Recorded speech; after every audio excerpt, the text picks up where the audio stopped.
Assalamu alaikum. Hadith in Sahih Muslim number 2542 about Awais Al-Qarni.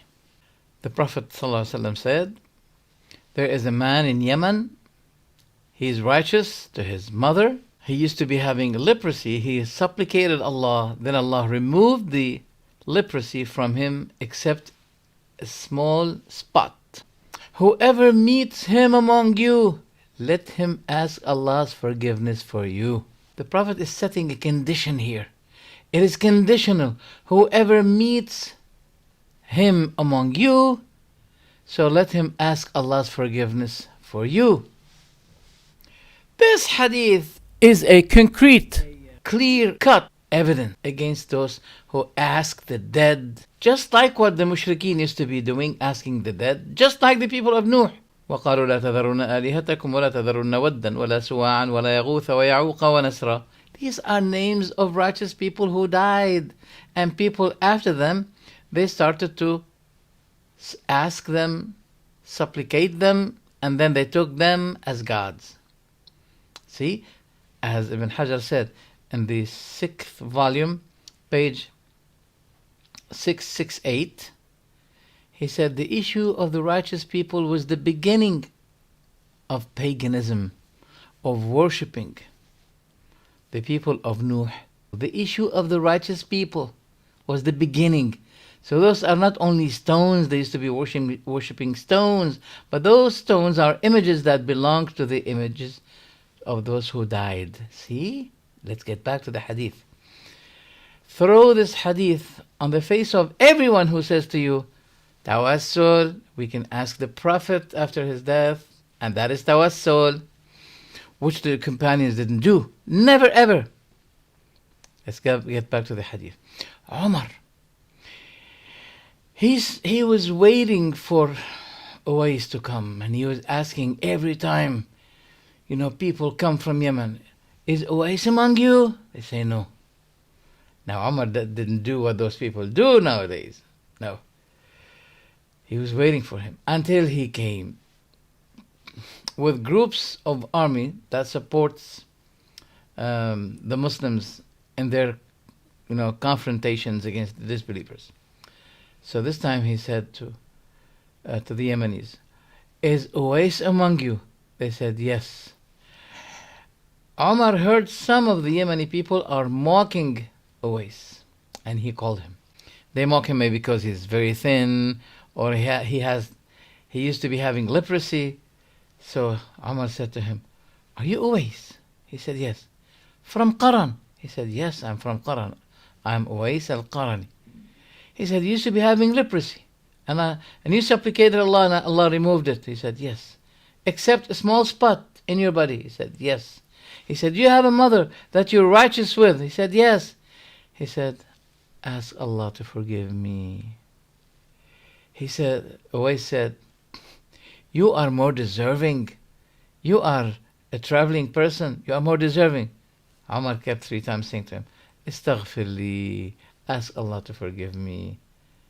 Then he repeated the same thing. Then Omar repeated the same thing. Astaghfir li, ask Allah for me. See here, Omar did not ask Uwais while he was in Yemen, although he has tazkiyah from the Prophet ﷺ, a testimony that this man is righteous. But Omar radiallahu anhu, don't forget that he said when there was a famine in Medina, he gathered all the people, not next to the grave of the Prophet, no, but in one of the suburbs of Medina.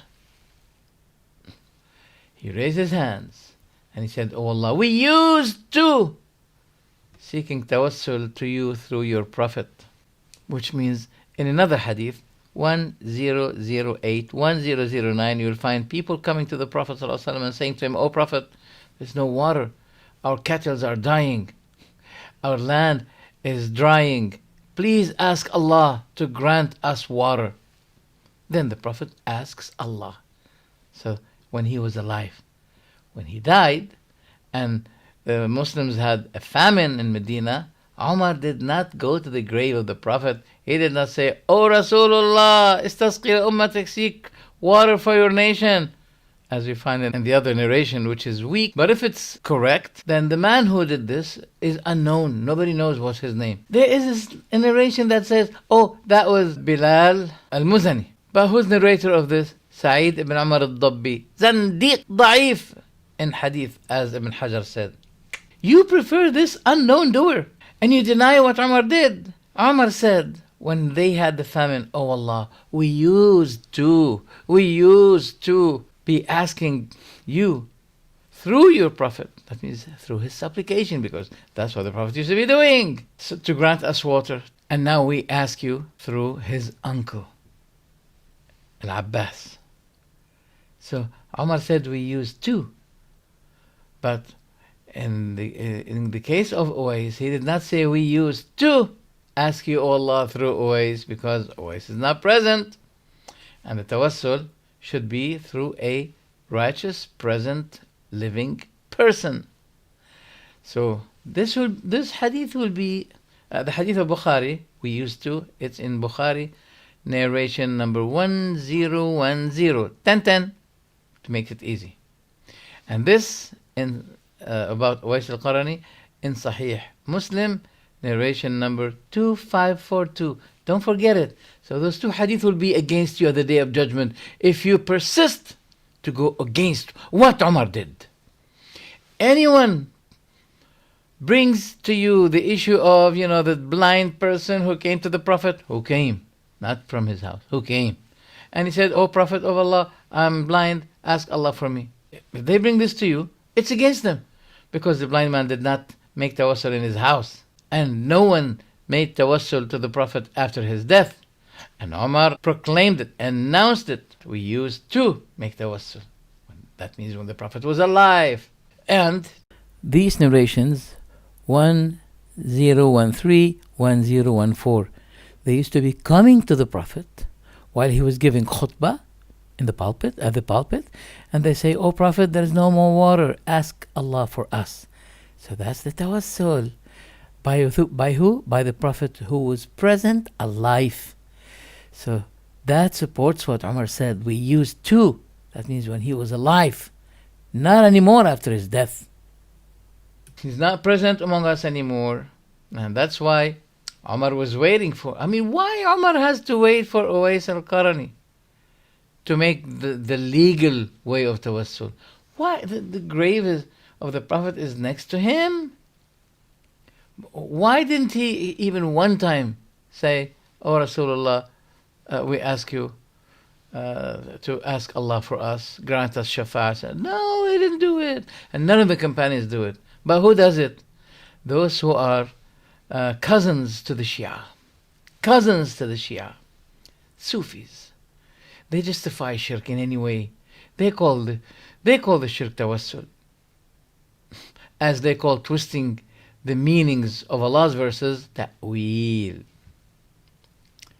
Giving good names for evil. But giving good names for evil does not change the evil, because words do not change facts. Just like calling the dancer woman star, calling the khamr spiritual drink. See, this is how they're creating the evil. So therefore, please don't forget the hadith of Awais Al-Qarni. And I know many people in Malaysia, in Pakistan, in Eastern Europe, they love Awais Al-Qarni. But they didn't know about this hadith, which makes it conditional that whoever meet Awais Al-Qarni among you, let him ask Allah's forgiveness for you. Now, did anyone among the companions or tabi'een say, did anyone say, "Oh, this is the grave of Awais Al-Qarni, and Umar was asking him to seek forgiveness from Allah to him. Let's ask Awais Al-Qarni in his grave"? Did anyone do? No. In a matter of fact, Awais Al-Qarni was trying to hide himself from people after that, because now, after Umar, when they knew about this man, each one started to look for him to ask Allah's forgiveness for him. So he was trying to cover himself up, trying to keep himself away from people as a matter of humbleness. Why Uwais had this significance? He had a mother by which he was so righteous too. He wanted to come and meet the Prophet while he was alive.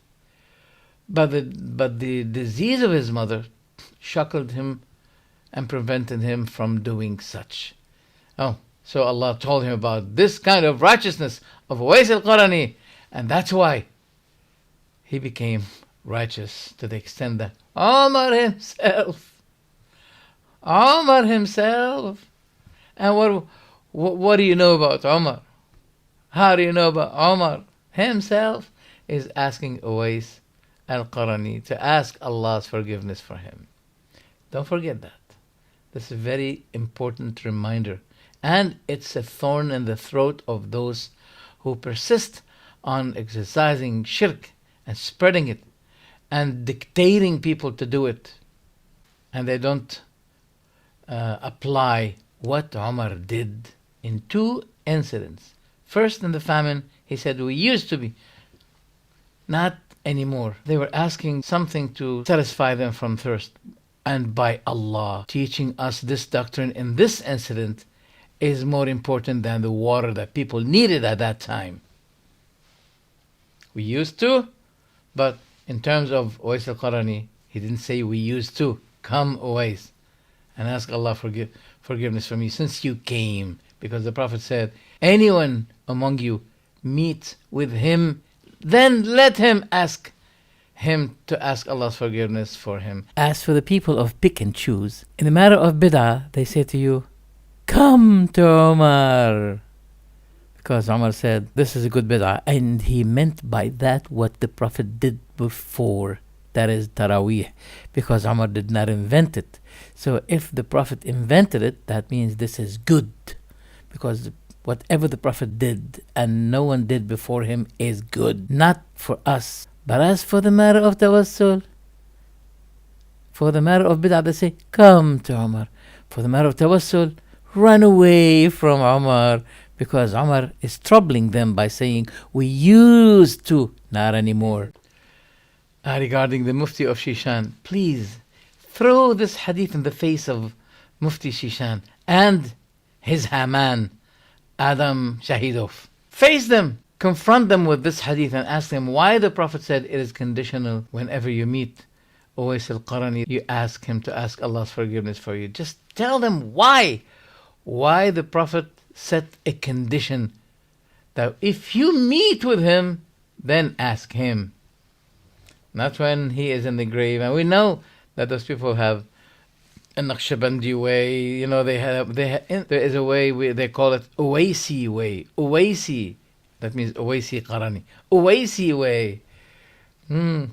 I wonder why Omar went against that Uwaisi way. Why Omar did not have a black tooth. No, Bluetooth. Well, let it be black. Black tooth with the graves. I mean, if there's something called black tooth, that means to have a network with the people of the grave. Omar would have been doing it to the grave of the Prophet ﷺ, and he didn't do anything like that. That means you are spreading khurafa. I'll end you up with this video for one of the Shishani Sufis who claimed that when he put his mother in the grave when she died, he saw 3 groups of angels. They are disagreeing, arguing between one another. A group of the angels said, we want to take her body to Mecca. The other group said, no, we want to keep her corpse in Medina. Another group said, no, let's keep it here. Bismillahi masha'Allah. How great is this? This is the heresy and the myth of those people that Chechnya and all Eastern Europe countries are suffering from. Who told you? Who told you? Do the angels talk to you? Did the angels speak to one of the companions after the Prophet's death or during the Prophet's death? Jibreel said to the Prophet, give salam to Khadija and even to Aisha. Did Aisha say, hello Jibreel, how are you? No, but those people do. حاجة شينان دعوة اللي نوالد شح الشيخ حج قدس الله سيره بعد ما دفن يحاوره والدته دعوة اللي نحلها لشيء وقت بالشلت إيحا وبعد ما حجينة وتلحتي تشوح خطوب ملك شين دودة يحسن.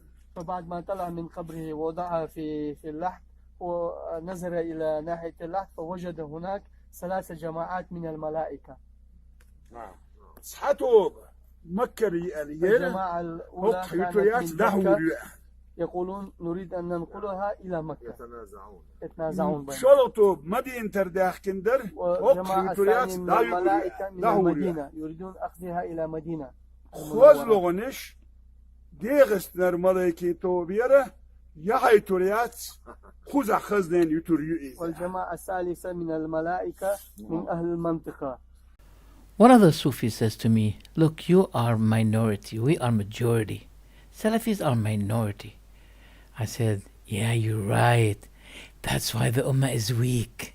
See, when we become the majority, the Ummah will be stronger and her enemies will be weaker.